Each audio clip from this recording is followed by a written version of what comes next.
online lecture is system of medicine, the new era of electrohomeopathy, study and disease center, pathology, pathological changes in disease, condition of various body system, urinary system. आज का topic है urinary system. Part 15. Welcome all participants and attendants. Urinary system, electrohomeopathic medicine. Urine system के बारे में जानेंगे और इलेक्ट्रोहोम्योपैथिक medicine के use और एप्लीकेशन के बारे में यहाँ पे समझेंगे। द यूरिन सिस्टम ये the urine system is the responsible of the maintaining the bodies internal environment, filtering blood. Urine system में का काम क्या है? मेंटेन करते हैं बॉडी के इंटरनल इन्वायरमेंट्स को। यूरिन सिस्टम का काम है बॉडी के इंटरनल इन्वायरमेंट को मेंटेन करना बाय फिल्टरिंग ब्लड, ब्लड के फिल्टर के ज़रिए या रिमूविंग द मेटाबॉलिक वेस्ट, और जो ब्लड के अंदर ब्लड को फिल्टर करेगी और रिमूव करेगी जो मेटाबॉलिक प्रोसेस के बाद जो वेस्ट मटेरियल्स हमारी बॉडी के अंदर बचते हैं उसे regulate the fluid electrolyte balance, और ये फ्लूइड्स के को रेगुलेट करती है जो उसके अंदर इलेक्ट्रोलाइट बैलेंस पाए जाते हैं, एक्सेस होने पे रिमूव करती रहती है। Maintaining the acid base balance, और ये हमारी बॉडी का एसिड बेस बैलेंस को भी मेंटेन करती है। And helping control blood pressure, और इस तरीके से ये हमारे ब्लड प्रेशर कंट्रोल करने में हेल्प करती है। कौन करता है? हमारा यूरिनरी सिस्टम। और इलेक्ट्रोहोम्योपैथिक के सपोर्ट के ज़रिए इस नेचुरल जो फंक्शन है हमारी बॉडी का, इसको मेंटेन किया जाता है। अगर किसी तरीके की कोई कॉम्प्लिकेशंस है, एब्सेंस है सिस्टम में, उसको रीजनरेट किया जाता है।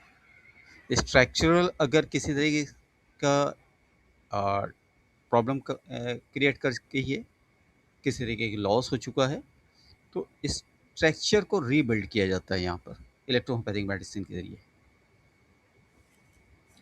ये हमारा यूरिनरी सिस्टम है, ये ऑरिटा है, ये इन्फीरियर वेन केवा है, सॉरी, ये हमारी जो ब्लू ट्यूब दिख रही है इस पे एंजाइको 2 का यूज़ होता है। ये किडनी हमारी है जहाँ पर हम S6 का यूज़ करते हैं। इसको ऐसा करते हैं यहाँ पर, इसके साथ हम इंसर्ट करते हैं।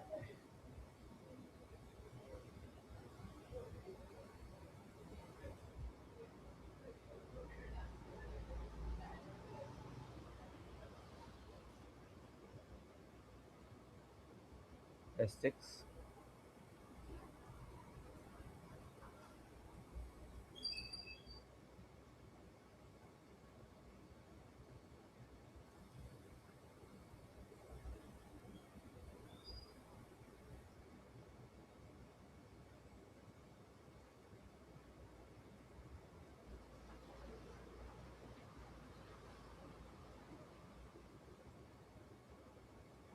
थोड़ा कलर दे देते हैं।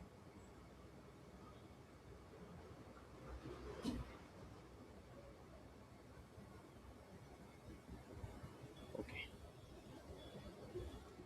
ये हमारे किडनी पे यूज़ होती है। इसी तरीके से हम यहाँ पर एक और इंसर्ट करते हैं।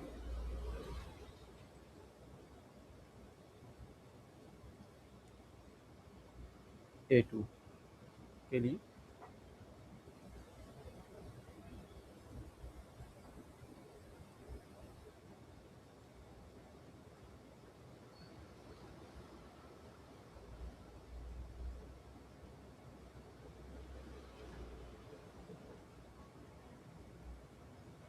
ये A2 हमारा यूज़ होता है किसमें?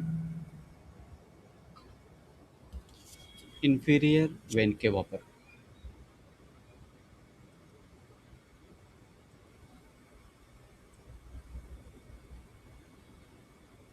ओके, ये inferior vein cava के लिए है, यूज़ किया जाता है। सॉरी, इसको हम रेड से कर देते हैं जिसकी वजह से ये कलरफुल दिख, कलर के हिसाब से समझने में आसानी होगी।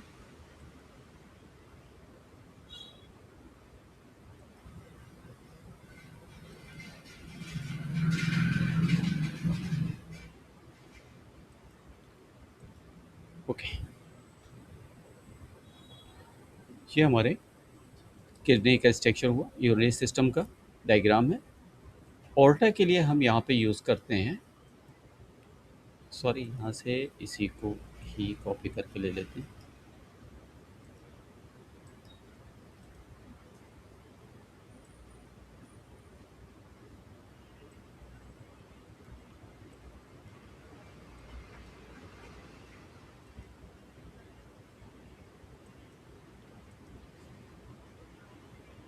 ऑल्टा में सॉरी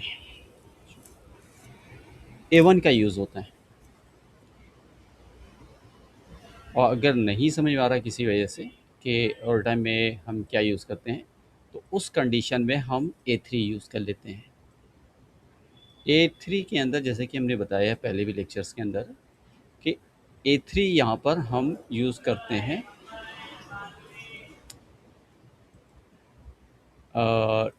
दोनों जहाँ पर यूज़ करने की ज़रूरत पड़े। जिस जगह हमें दोनों A1 और A2 का यूज़ करने की ज़रूरत पड़ती है, वहाँ पर हम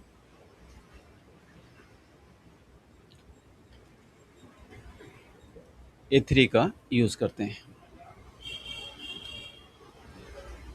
ऐसे तो हम जब S6 यूज़ करते हैं तो किडनी फर्स्ट इसकी प्रायोरिटी होती है। सेकंड प्रायोरिटी जो होती है वो सेकंड स्टेज में जब वर्क होता है, ये यूरेटर के लिए होता है, यूरेटर के लिए यूज़ करते हैं। और थर्ड स्टेज पे ब्लडर के लिए यूज़ करते हैं। और फोर्थ स्टेज पर यूरेथ्रा के लिए। लेकिन ठीक इसका उल्टा होता है। यहाँ पर इसी को हम कॉपी कर लेते हैं।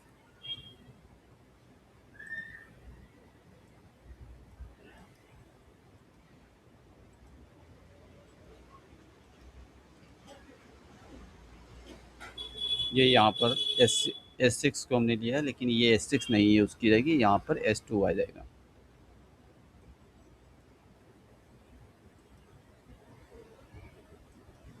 S2 का यूज़ जो है ब्लडर पे होता है।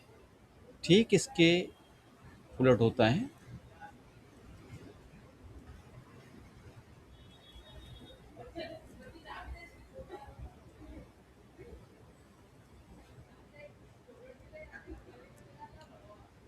ओके,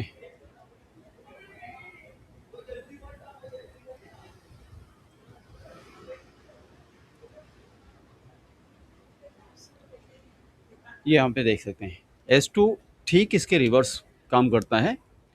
ये S2 फर्स्ट यूज़ होता है, यूरेथ्रा पे काम करता है। सेकंड ब्लडर पे यूज़ होता है। और थर्ड यूरेटर पे आ जाता है। और फोर्थ जाके ये किडनी पे काम करता है। इस तरीके से ये काम करते हैं। दोनों यूरिनरी सिस्टम की मेडिसिन है, S6 भी और S2 भी। S2 आउट ऑफ फ्लो के लिए है, S6 प्रोडक्शन ऑफ फ्लूइड्स के लिए है। ओके, नेक्स्ट आ जाते हैं। ये कट सेक्शंस है ऑफ किडनी है, जिसमें आप देख सकते हैं रीनल कैप्सूल्स हैं, मेडुला है, रीनल प्राइमेड इन रीनल मेडुला है, देखेंगे माइनर कैलेक्स हैं, मेजर कैलेक्स रीनल कैलुलम है, और रीनल पेपिला ये कोर्टेक्स का आ जाता है। रीनल कैप्सूल्स बाहर पूरी कंप्लीट किडनी के फंक्शन, किडनी के स्ट्रक्चर को कहते हैं।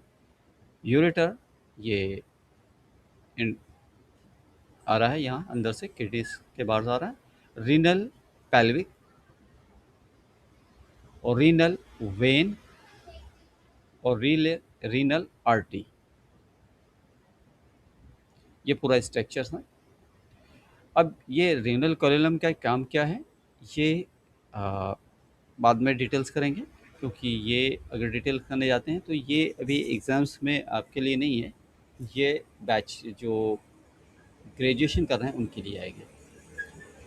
अब आ जाते हैं, 6 पॉइंट है हमारा हमारे बॉडी के सिस्टम में, यूरिनरी सिस्टम। अब यूरिनरी सिस्टम नॉर्मल फंक्शंस का क्या है, removes waste product and regulates body flu. ये जो हमारी बॉडी के अंदर वेस्ट प्रोडक्ट्स बनते हैं, जो हमारे फूड्स के, ड्रिंक के ज़रिए, और जो मेडिसिन लेते हैं उसमें हमारी बॉडी जितना यूज़ कर सकते हैं यूज़ करती है, जो बॉडी को हेल्पफुल होती है वो चीज़ों को ले लेती है, बाकी को वेस्ट मटेरियल में डाल देती है। तो उस तरीके से यहाँ पर जो भी बची हुई गंदगी होती है, जो भी एक्सेस बॉडी के अंदर फ्लूइड्स होते हैं, उसे रिमूव कर देता है, कंटेंट्स को रिमूव कर देता है, जैसे बॉडी फ्लूइड्स। अब बॉडी फ्लूइड्स अगर रिमूव ना हो तो बॉडी में स्वेल, आपने देखा होगा कि कुछ लोगों में यूरिन की प्रॉब्लम्स जब आती है, बॉडी फ्लूइड्स स्टोर होता जाता है पूरी बॉडी में सूजन आ जाती है, खास करके रीनल फ्लेवर के अंदर, फेल के अंदर देखेंगे, जब किडनी फेल हो जाती है उस कंडीशन में बॉडी के अंदर स्वेलिंग आना शुरू हो जाती है, बीपी हाई होने लगता है, क्योंकि फ्लूइड्स का आउटपुट बंद हो जाता है। और आपने देखा होगा जब प्रेशर किसी का हाई होता है, बीपी हाई होता है, तो 3 तरीके से फ्लूइड्स बाहर निकलना शुरू हो जाते हैं। पहला, स्वेटिंग होना। दूसरा स्टेप, किसी किसी को लूज़ मोशन शुरू हो जाता है, किसी भी बात को सुनकर अगर बीपी हाई होता है तो लूज़ मोशन शुरू हो जाता है। तीसरा, वॉमिट भी आ जाता है। चौथा, यूरिन पास होने लगता है। यूरिन पास हो गया, वॉमिट अगर हो गई और लूज़ मोशन हो गया, स्वेटिंग हो गई, तो ये समझ लें कि बॉडी फ़िलहाल तो सेफ़ हो जाती है। अगर ये ऐसा नहीं कर पाई हमारी बॉडी, तो वो जो प्रेशर अंदर इंक्रीज़ कर रहा है, वो कहीं न कहीं किसी भी प्लेस पे वो हैमरेज पैदा कर सकता है। और हमारी बॉडी के अंदर सबसे ज़्यादा अगर सॉफ्ट जगह है तो वो ब्रेन हैमरेज हो जाता है, या कार्डियक हैमरेज भी होता है, जहाँ पर वहाँ पे भी क्लॉटिंग हो जाती है कार्डियक जो स्ट्रक्चर के अंदर है। फिर किडनी के अंदर भी ब्लीडिंग शुरू हो जाती है, जो बचा पाना बहुत मुश्किल हो जाता है। मेन ऑर्गन्स जो हमारे यूरिनरी सिस्टम के हैं, किडनीज़ हैं, फ़िल्टर ब्लड, किडनी का काम ब्लड को फ़िल्टर करना, प्रोड्यूस यूरिन का प्रोडक्शन करना, रेगुलेट इलेक्ट्रोलाइट को रेगुलेट्स करना, बैलेंस में लेना, ब्लड प्रेशर को नॉर्मल करना, and stimulate red blood cells production, और ये रेड ब्लड सेल्स के प्रोडक्शन को स्टिमुलेट करता है, बढ़ाता है। Ureters transport urine from the kidney to bladder. Ureters का काम है जो यूरिन है उसका ट्रांसपोर्ट करके किडनी से टू ब्लडर, किडनी से ब्लडर की तरफ ले जाना। यूरिनरी ब्लडर, यूरिनरी ब्लडर का काम क्या है, टेम्पररी स्टोर यूरिन। अगर ब्लडर किसी का ख़राब हो गया या ब्लडर स्टोर नहीं कर पा रहा है, तो ऐसी कंडीशन में बार बार यूरिन आते हैं, प्रेशर बनता है, कई बार कपड़े ख़राब हो जाते हैं अगर प्रेशर बहुत ज़्यादा हो गया, तो ये यूरिनरी ब्लडर के वीकनेस की वजह से हो जाते हैं, डायलेट होने की वजह से हो जाता है। Urethra carries urine from the bladder to the outside of the body. Urethra जब वीक हो जाता है, उस कंडीशन में अक्सर ड्रॉप जिसे कहते हैं टिपा टिपा पेशाब आना शुरू हो जाता है, यूरिन आना शुरू हो जाता है। यूरेथ्रा फेल होने की कंडीशन में कंटिन्यूस यूरिन पास होता रहता है। अक्सर आपने देखा होगा जब कैथेटर लगाते हैं तो रेगुलर पेशाब ब्लडर के अंदर आता रहता है, वहाँ कोई अ, जैसे कि ज़रूरत के हिसाब से पेशाब पास नहीं होता, यूरिन पास नहीं होता, यूरिन बनता रहता है, निकलता रहता है, कैथेटर की कंडीशन में होता है। तो यहाँ पर यूरेथ्रा का काम क्या है? यूरिन को कैरीज करना, यूरिन को ले जाना ब्लडर की तरफ से बाहर के हिस्से में। ओके। और यूरेथ्रा पे यूज़ होता है S2। अगर किसी के किसी तरीके की यूरिनरी ब्लडर के अंदर प्रॉब्लम हो रही है, स्टोर प्रॉपर नहीं हो रहा है, तो S2 काम करेगा। यूरेथ्रा फ्लो के अंदर किसी तरह की प्रॉब्लम आ रही है, यूरिन की कंट्रोल नहीं हो रहा है, तो S2 का काम है फ्लेक्सिबल मसल्स, मीन्स ब्लडर है या आर्टरीज है, वेन्स है, जहाँ पर फ्लेक्सिबिलिटी पाई जाती है, जो एक प्रेशर कंट्रोल भी कर सकते हैं। अगर वहाँ पर कोई चीज़ कलेक्ट हो जाती है, तो ऐसी कंडीशन में S2 हर उस बॉडी के पार्ट में काम करती है जहाँ पर फ्लेक्सिबल मस्कुलर ऑर्गन्स पाए जाते हैं। इसमें लंग्स भी आ गया, यूट्रस भी आ गई, यूरिनरी ब्लडर भी आ गई, यूरेट्रा भी आ गया, और आपका आर्टेरियल भी, आर्टरी भी आ गई, वेन भी आ गई। ये सारी जो है कैपिलरीज के अंदर भी अगर किसी तरीके की वीकनेस पाई जा रही है, बार बार ब्लूइश स्पॉट आ रहे हैं जो कैपिलरी रैप्चर कर जाने पे आते हैं, तो एंजाइट को ग्रुप की मेडिसिन के साथ हम S2 दे करके SC2 के साथ हम इसके स्ट्रक्चर को मेंटेन कर सकते हैं। और उस ब्लीडिंग को जो बार बार हो रही है, पिटीचिया जो धब्बा आ रहा है स्किन पे, अक्सर ओल्ड एज के अंदर ये चीज़ पाई जाती है, वो हम क्योर कर सकते हैं, और क्योर किया गया है कई जगह पे। पैथोलॉजिकल चेंजेस, इसके अंदर जो पैथोलॉजिकल चेंजेस होते हैं, स्ट्रक्चर है ऑफ नेफ्रॉन, नेफ्रॉन का स्ट्रक्चर यहाँ पे आप देख सकते हैं। ग्लोमेरुलोनेफ्राइटिस, ये पैथोलॉजिकल चेंजेस जो इसके अंदर आती हैं। यहाँ पर ग्लोमेरुलस है, ये आप यहाँ पे देख सकते हैं इस कर्सर को हमारे, अगर दिख रहा होगा तो इसमें इन्फ्लेमेशन आने को, सूजन आने को, उसको आइटिस से लैटिन लैंग्वेज में इंडिकेट करते हैं। ग्लोमेरुलर नेफ्राइटिस का मतलब है inflammation of kidney filtration unit. Kidney का जो फिल्ट्रेशन यूनिट है उसके अंदर स्वेलिंग आ गई है। अब इसको अगर आप अच्छी तरह समझ लेते हैं तो आपको मेडिसिन सिलेक्शन करने में किसी तरह की कोई दिक्कत नहीं आएगी, कोई प्रॉब्लम नहीं आएगी। अब जैसे कि आपको यहाँ पे दिखा कि ग्लोमेरुलस में जो है इन्फ्लामेशन हो गया है, ग्लोमेरुलाइटिस आपके सोनोग्राफी में लिख के आ रहा है, तो आप क्या करेंगे, सीधे पहले स्टेप पे आप S6 ले लेंगे। स्ट्रक्चरल S6 इसके जो इंटरनल सेल्स फंक्शन को उसको रिड्यूस, इसको इंक्रीज करेगा। जो ब्लॉकेज है, ब्लॉकेज की वजह से ही इन्फ्लेमेशन होता है, कहीं पे भी कोई चीज़ कलेक्ट रुकती है, स्टॉप होती है, तो ये ब्लॉकेज को रिमूव करने का काम करेगा। S6 किडनी के सेलुलर स्ट्रक्चरल मेडिसिन है।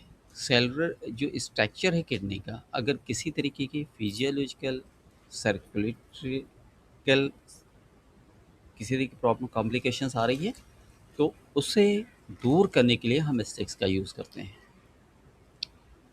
अब आते हैं, और इसके किसी तरीके की जो क्रॉनिक कंडीशन है, स्ट्रक्चरल अगर किसी डैमेज शुरू हो गया है, तब हम S6 का यूज़ करते हैं। और अगर आपके पास पेशेंट आ रहा है क्रॉनिक कंडीशन का, तो आपको S6 के साथ C6 यूज़ करना पड़ेगा। Kidney stone, crystal information in urinary track, urinary track के अंदर क्रिस्टल फॉर्म हो जाते हैं, और वो क्रिस्टल आपस में स्टिक होकर के एक बड़ी साइज़ बना लेते हैं, जो 5 mm, 2 mm, 3 mm, 1 mm से लेकर 48 mm तक देखी गई है, रिपोर्ट में आई है, आता है। Chronic kidney disease, progressive loss of kidney function. अब यहाँ किडनी का लॉस जो फंक्शन है, फंक्शन जो लॉस हो रहा है, इस कंडीशन में क्रिएटिनिन बढ़ना शुरू हो जाएगा, बॉडी में स्वेलिंग आना शुरू हो जाएगी, खास करके पैरों पे। यूरिन आउटपुट कम हो जाएगा, urinary track infection, urinary track infection में इन्फ्लामेशन ऑफ यूरिनरी ट्रैक, जो भी यूरिन ये सोनोग्राफी से ही क्लियर हो पाता है कि यूरिनरी ट्रैक इन्फेक्शन है, और सिम्टम्स से भी जाना जा सकता है, पहचान सकते हैं हम। Urinary track infection, inflammation of urinary track, पूरे यूरिनरी ट्रैक में इन्फ्लेमेशन पाया जाना, यूरिनरी ट्रैक इन्फेक्शन। तो अब इन्फेक्शन क्यों होता है? बाहरी वजह से होता है, इंटरनल कलेक्शन ऑफ फ्लूइड्स की वजह से होता है।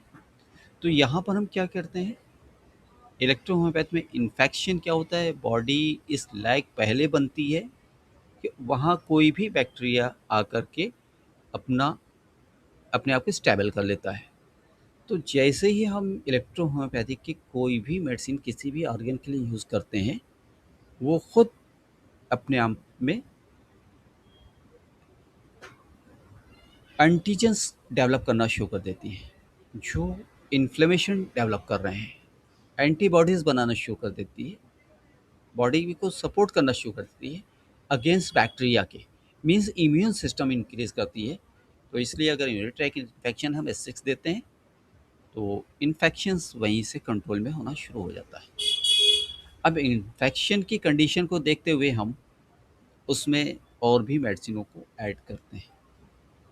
Hydronephrosis, swelling of the kidney due to urinary obstruction, जब पेशाब यूरिनरी ट्रैक में किसी तरीके का या ऑब्स्ट्रक्शन होता है, तो यूरिन स्टोर होने लगता है, और ख़ास करके वो प्रेशर यूरिन भरता हुआ किडनी तक चला जाता है।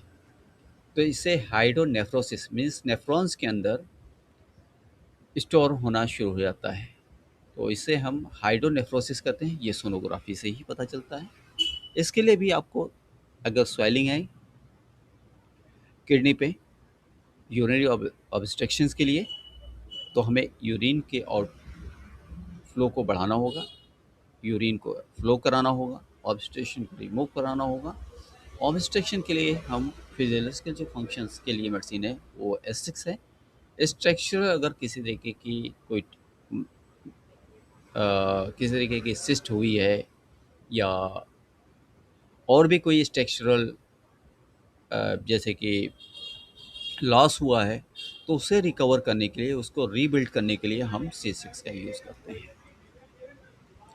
Function of the urinary system, urinary system के फंक्शन के बारे में भी आप समझ सकते हैं। Remove the waste product, urinary system का जो फंक्शन है, जो कार्य है, वो रिमूव करता है वेस्ट मटेरियल को। इसके अंदर क्या क्या होता है, यूरिया होता है, यूरिक एसिड होता है, क्रेटिनाइन होता है।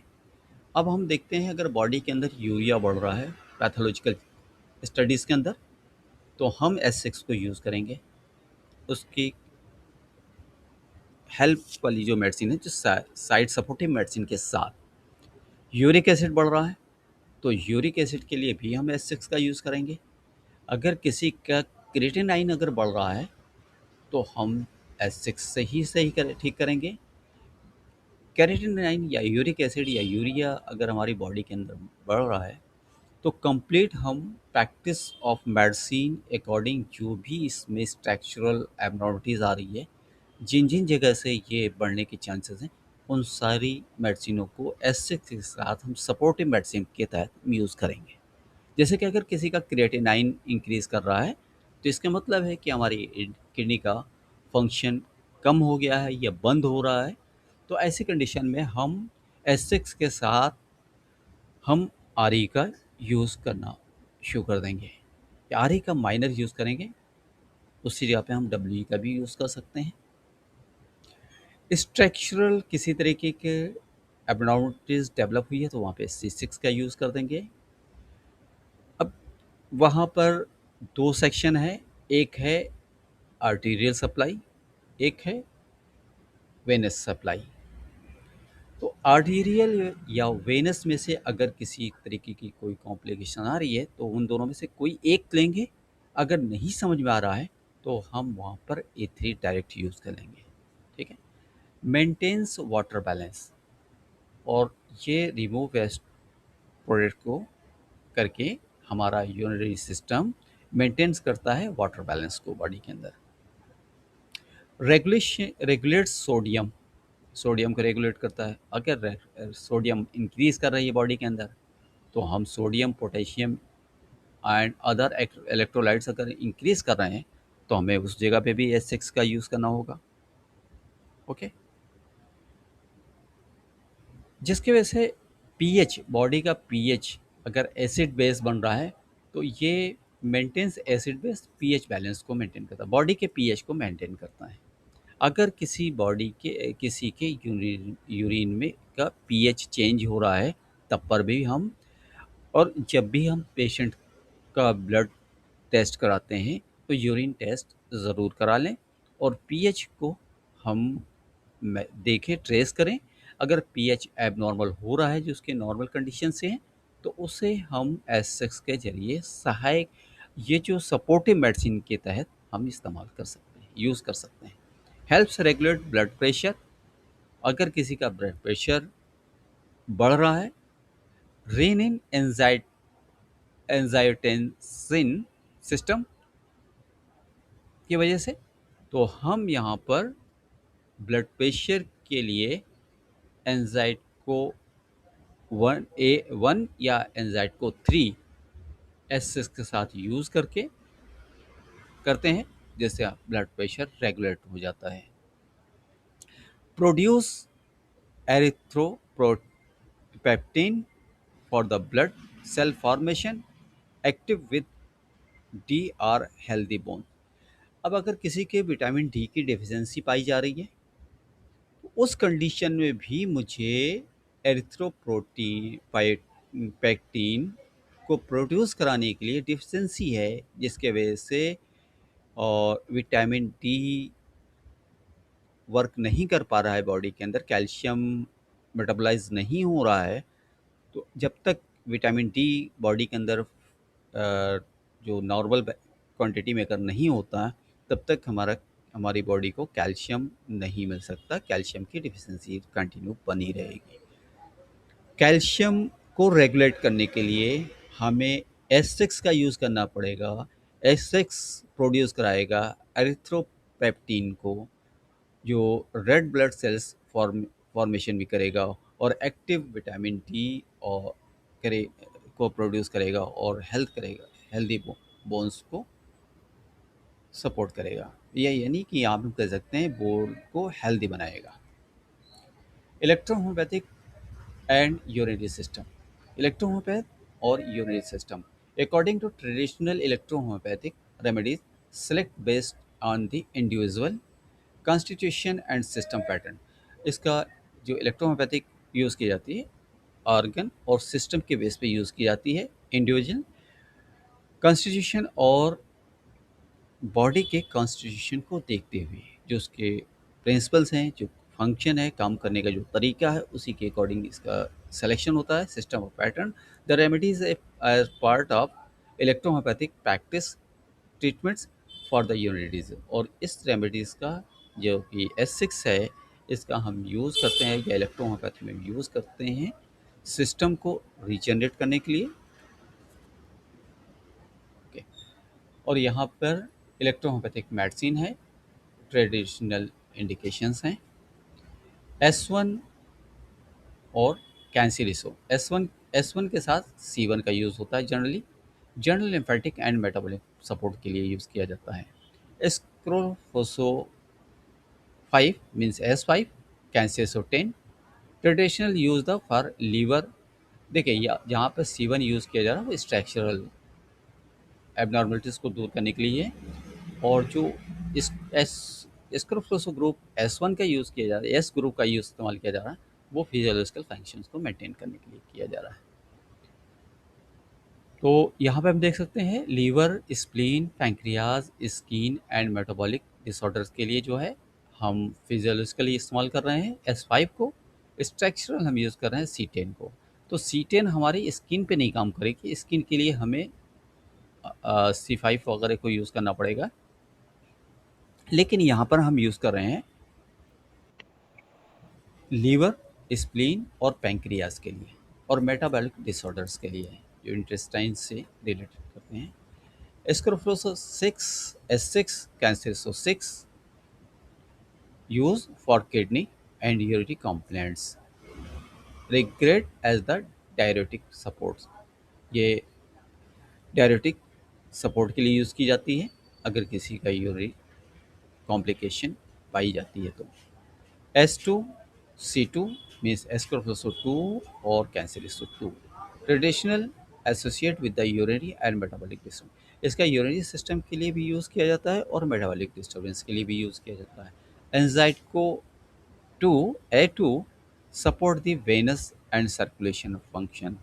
ये वेस्ट मटेरियल अगर बॉडी के अंदर इकट्ठा हो रहे हैं तो वेस्ट मटेरियल को रिमूव करने के लिए, बॉडी से निकालने के लिए एंजाइट को 2 का ही इस्तेमाल किया जाता है, यूज़ किया जाता है। कहीं पे इन्फ्लामेशन है, इन्फ्लामेशन का मतलब है कि वेस्ट मटेरियल हमारा वहाँ पे कलेक्शन हो रहा है, उसको रिमूव करने के लिए हम A2 का यूज़ करते हैं। कहीं पे एब्सेस भी है तो एब्सेस के अंदर 2 चीज़ देखी जाती है, एक ऑक्सीजन न्यूट्रिशन डिफिशिएंसी भी देखी जाती है और एक जगह पे देखा जाता है वेस्ट मटेरियल का कलेक्शंस, जिसमें लिम्फ और ब्लड जो है का कलेक्शन हो रहा है, उसको हमें रिमूव करने के लिए A2 का यूज़ करना होगा। अगर ऑक्सीजन रिक्वायरमेंट है और जिसके वजह से बार-बार कोई वॉन्ड्स हेल नहीं कर रहा है, तो उसकी रिक्वायरमेंट के लिए हम A1 को यूज़ करेंगे और अगर यहाँ पे क्लियर नहीं हो रहा है, तो वहाँ पे हम A3 का यूज़ कर लेंगे। Okay? Lymphatico 1 L1 for the lymphatic drainage and detoxifications. L1 का हम यूज़ करते हैं लिम्फेटिक ड्रेनेज के लिए, लिम्फ ग्लैंड्स के लिए एंड डिटॉक्स बॉडी को डिटॉक्सिफाई करने के लिए। ब्लू इलेक्ट्रिसिटी एक्सटर्नल यूज़ की जाती है, एक्सटर्नल फॉर शूटिंग डिस्कम्फर्ट। जब आदमी कहीं पे ठीक में नहीं महसूस कर रहा है, उसको आराम नहीं लग रहा है और ख़ास करके हाई बीपी के अंदर, तो ये हार्ट के जो रीजन्स हैं वहाँ पे आगे और पीछे जो पॉइंट्स दिए गए हैं उन पॉइंट्स पे लगाने के लिए यूज़ किया जाता है।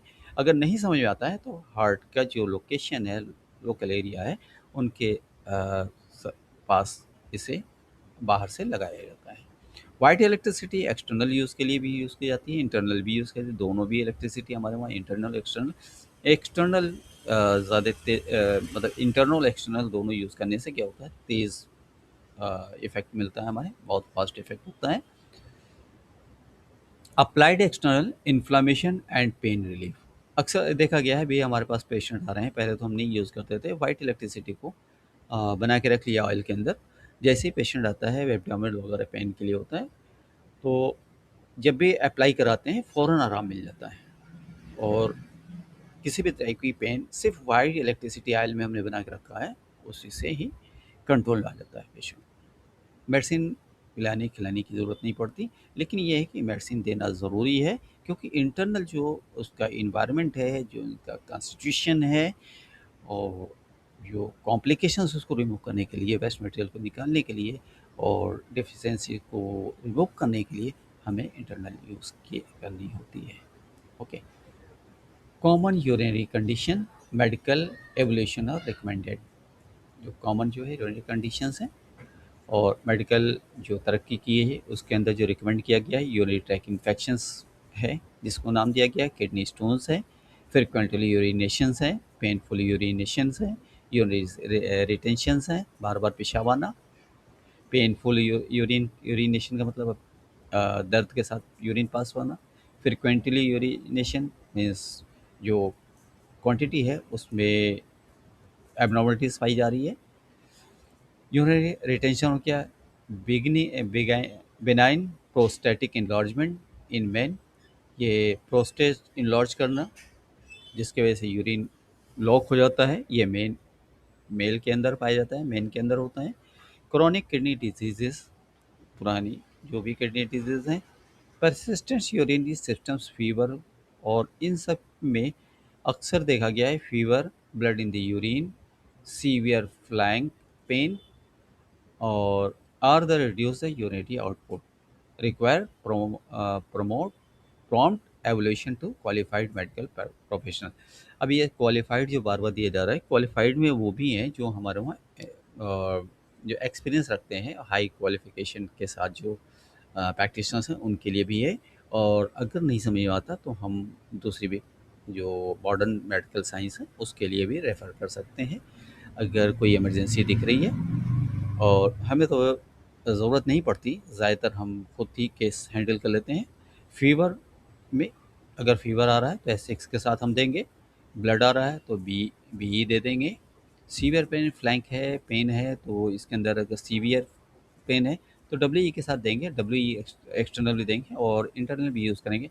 इन केस अगर बर्निंग और सेंसेशन है और सिजेरियन पेन है तो ऐसी कंडीशन में हम जी का यूज़ कर सकते हैं। और reduce the urine output require prompt evolution. हाँ, कई बार ऐसा होता है कि पेशेंट का आउटपुट आउटफ्लो जो है बंद हो जाता है, जिसकी वजह से इमरजेंसी की ज़रूरत होती है, तो कैथेटर वगैरह की ज़रूरत होती है, जिसे बहुत, क्या कहते हैं, एहतियात के साथ लगाया जाता है, सावधानी के साथ लगाया जाना चाहिए। तो इसके लिए हमें बेहतर है कि हम हॉस्पिटल को रिकमेंड कर दें, बाकी आगे का ट्रीटमेंट हम करते रहें। या हमारे पास कभी कोई पेशेंट आता है जैसे ब्लैडर लगा हुआ है, प्रोस्टेट की प्रॉब्लम है, तो ट्रीटमेंट चालू रखें और ब्लैडर लगा रहने दें। ब्लैडर को जो उसका रूटीन चेकअप है हॉस्पिटल में वो जाता रहे, और जब उसे ऐसा लगे कि ठीक हो गया है और यूरिन ईज़िली पास होता है, क्योंकि डॉक्टर भी कभी-कभी निकाल देते हैं जब ऐसा लगता है कि नहीं, अगर यूरिन फ्लो बराबर हो रहा है, तो ही लगा के रखते हैं। तो ऐसी कंडीशन में आप साइड से ट्रीटमेंट दे सकते हैं। हमारे पास पेशेंट का ये केस है आए कि जो ब्लडर लगा हुआ था, मेडिसिन कोई नहीं चल रही थी, लेकिन इलेक्ट्रोहोमियोपैथी की मेडिसिन चलाई गई, यूरिन फ्लो कंटिन्यू हो गया और ब्लडर रिमूव कर दिया गया।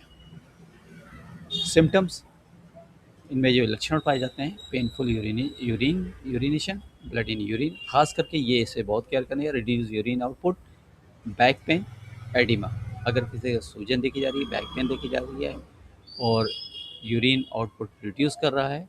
ब्लड इन यूरिन, अगर किसी तरह का ब्लड यूरिन के अंदर आ रहा है, पेशाब के अंदर आ रहा है, पेनफुल यूरिनेशन, पेशाब करने में दर्द हो रहा है, तो इसके लिए इमरजेंसी केयर होना ज़रूरी है और डायग्नोसिस प्रॉपर होना ज़रूरी है। हेल्थ टिप्स में हम ड्रिंक एजुकेट वाटर्स,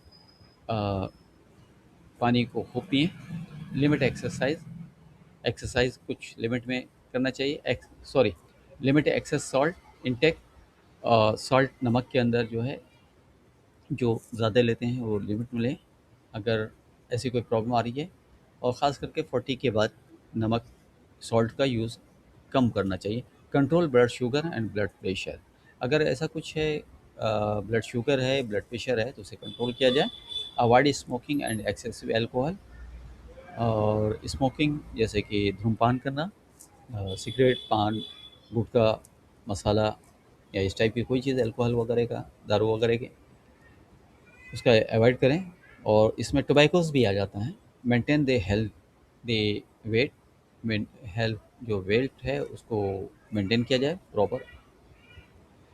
सिक, और कई बार होता है वेट बहुत ज़्यादा होता है, वेट को मेंटेन रखना है, हेल्दी वेट रखना है जिसमें बैलेंस में रहता है।